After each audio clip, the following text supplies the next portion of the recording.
Greetings and salutations, my name is Deltran, doing Fire Emblem Heroes, talking about the Sacred Stones reveal for the banner that'll be released very soon. I want to go through each unit and give you my thoughts on each one.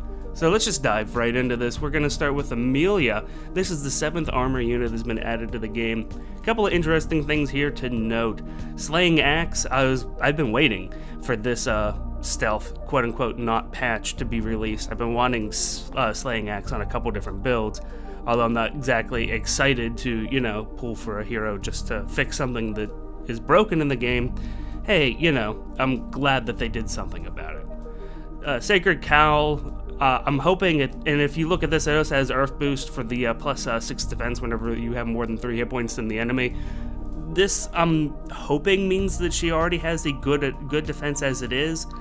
Sheena is the other green armor unit that I immediately thought of whenever I was looking at this, because she has Killer Axe, and she ends up, and Sheena has a 36 defense, which is great if you're not an armor unit. That's actually really low, and she has a high resistance too, so that, it's wonderful, that's great. She has both stats, but I'm really hoping that Amelia here is not going to be like a clone of Sheena. So I'm like really afraid, and I'm like looking at the way these stats are the skills are, and I'm sort of afraid.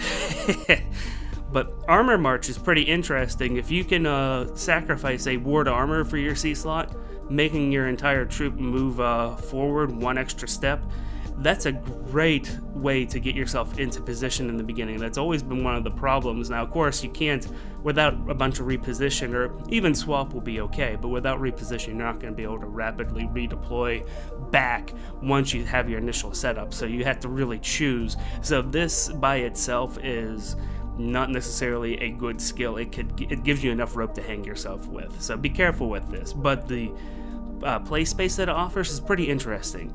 So that's Amelia. Oh, and before I move on, I think it's very interesting that her special is Sacred Cow with the Slaying Axe. That doesn't, that theme doesn't really jive, but hey, whatever. Alright, let's move on. So answering Destiny's Call is Seth. He's a mounted horse. Of course he's a mounted horse. No, he's not a horse.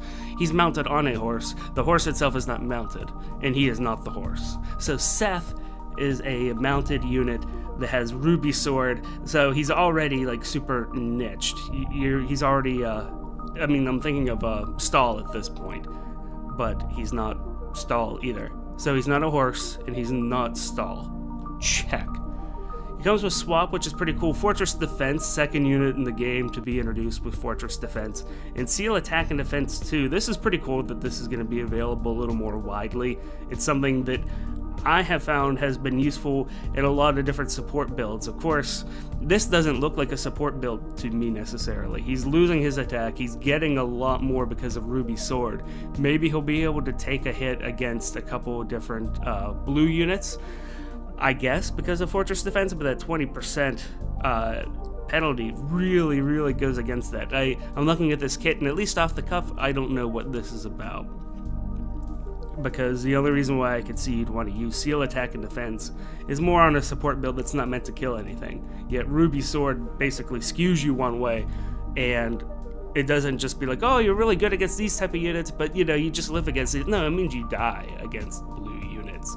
So I wonder if that Fortress Defense is going to help out there. On the other hand, if you need a red horse unit and you don't have Xander as a wall, this guy is not going to let any blues through. And the only problem is that Xander can actually tank hits from blues, especially if he's on a defensive tile. This guy is not so much.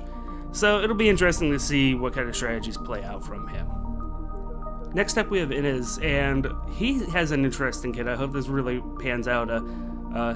Needhook. I don't know how you actually pronounce that. I think it's German, and that was not my forte. Je suis a na. So, but anyway, his bow is pretty cool. It's an Altome for bow users, so you can call it the Owl Bow. And I think I have been coming around to these types of weapons recently because of the extra C slot skills that have been coming out, taking away all of those other buffs. and there's definitely ways to make this rather powerful. So we'll see how this goes. It does worry me a little bit. It makes me think that maybe his attack is not going to actually be that great. Although then we see something like Iceberg and Fortress Resistance, minus attack, plus resistance in this case, as opposed to defense. And I look at this and I really hope that he already has a good resistance. He's going to be competing with, on the lower end, Varian, and on the upper end, Niles, for a bow user that has a good resistance. So he has a lot of room to play with here, because not many people seem to really use those characters at all. I've seen Niles at work whenever he is tanking blues. Honestly, I think he's a not an underrated Reinhardt check, to be honest with you. Varian, we could just forget about him. But then, of course, he comes with Cancel Infinity 3, which is really good on gray users, so that you don't have to worry too much about Robin or any of those other pesky Raven Tome users. And that brings us to Tana. I think it's Tana. Tana sounds a lot better, we're going to say that. And it's funny enough, I do Google how to pronounce pretty much everything. Not only is there a lot of ways people pronounce names in Fire Emblem, like the main names, but you know what? Whenever you Google Vidofnir, Google says, oh, here's how you pronounce Hawkeye. I don't understand it, guys. That makes no sense. I mean, maybe that's what it means, but I mean, it makes no sense. It's not what I asked you to pronounce. Regardless, the receiving +7 defense during combat whenever she's fighting a non-ranged opponent, woo, that's pretty good. And the only thing, once again, is that if this is on her default kit, it makes me wonder what her defense really is. Does this mean that she has a pretty good resistance and a terrible defense, but this shores it up? Or does it mean the other way around? Or are they both mediocre? After all, she's a flying unit. I don't know. I'm excited to find out. Moomba, standard extra damage fodder. Maybe she actually has a good hit. That would be exciting.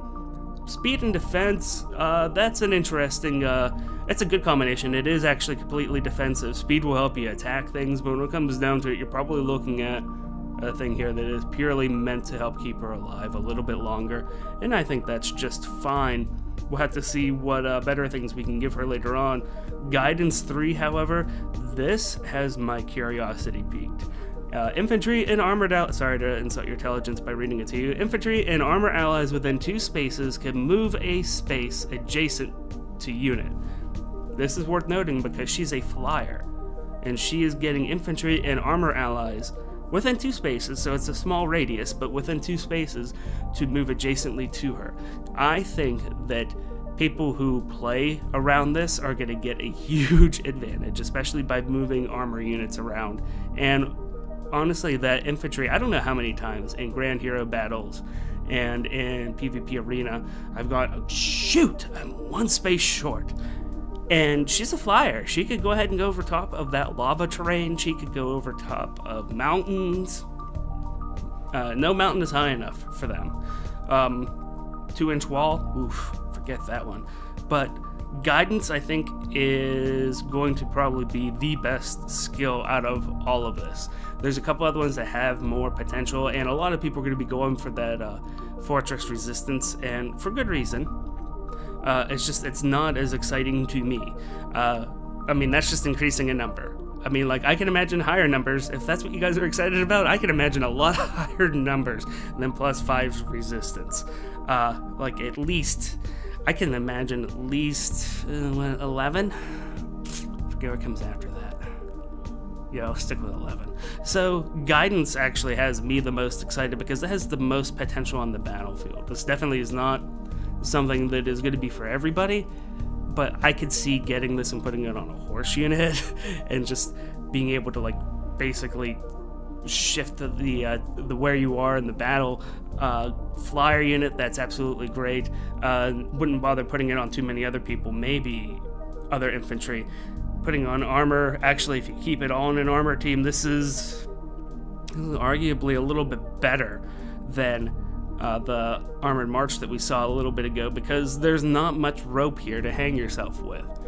It does what it does, and it's wonderful. So I'm actually excited for this skill.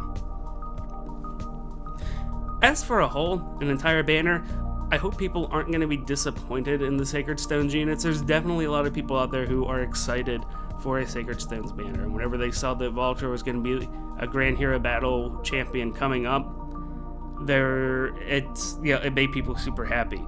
And Valter actually had a really nice skill set whenever he was announced. So looking at these skills, they do seem a little not as exciting, a little lackluster, a little nebulous. There's a lot of value here. Okay, let me scale that back. I'm even sort of in that crowd. There is value here, but there's nothing here that makes anything pop. Now, we didn't review stats. I don't have those at the time of recording. If you see this, even the day after this is recording, the stats are going to be out. But with the information that we have right now, I don't know, the units have some pretty good art, and there are a few that I would be happy to have in my army. I can't say that I'm sitting here going, oh yeah, this person has a definite role in my army. Nobody here is that game-changing. Tana here is the closest with guidance. I think that she would actually be useful, not in my flyer team, but in almost any other team, and I'm going to be excited to use her if I get her in the arena. That's going to be a lot of fun. That will be a super, super, super fun set of seasons for me. That's what I want. But otherwise, I don't know. I am worried that other people are going to be disappointed. So what do you think? What do you think about all these skills? Do you think that I'm completely wrong on the value of some of these? Do you think I'm overhyping the value of something like guidance? Let me know down in the comments. I'd love to have a conversation about this, because at the moment I am a little bit foggy on how I feel about a couple of these guys. And hey, do me a favor, if you're on mobile, rotate your phone into portrait mode. If you're on desktop, hit escape, and hit that like button by giving you something to chew on. If you like your Fire Emblem information hot and fresh like grandma's cookies, go ahead and hit that subscribe button. My name is Deltran. Thank you guys so much. I greatly appreciate all of you, and until next time, take it easy.